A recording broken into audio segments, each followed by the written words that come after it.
Сәлеметсіздер ме балалар? Ана тілі пәні 1-ші сынып 30-ші сабақ. Әліпби. Бірінші жаттығу. Өлеңді түсініп оқы. Әліпби. Әліпбиді біліңдер. Онда жүйе қалып бар.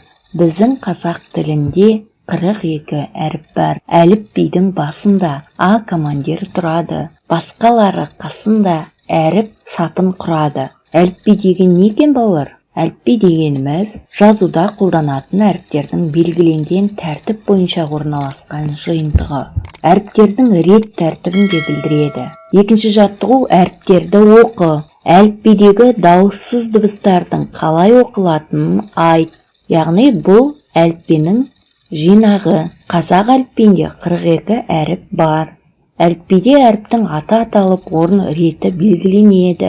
Қазір енді балалар дауыссыз дыбыстарды атап өтейік. Б, В, Г, Ғ, Д, Ж, З, қысқа И, К, Қ, Л, М, Н, Ң, П, Р, С, Т, Ф, Х, Х, Ц, Ч, Ш, Ш, айыру белгісі, жіңішкелік белгісі.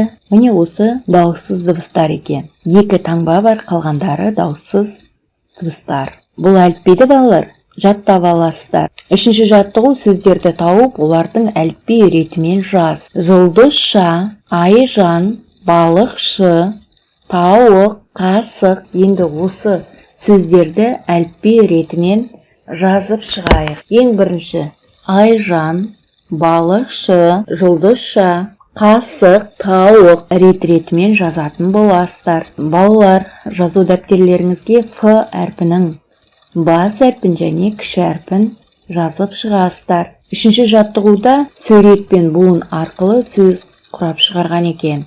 Жұлдызша, айжан, балықшы, тауық, қасық деген сөздерді дәптерлеріңізге жазып аласыздар. Қоянғы әріптерді әліпби ретімен жинақтауға көмектес.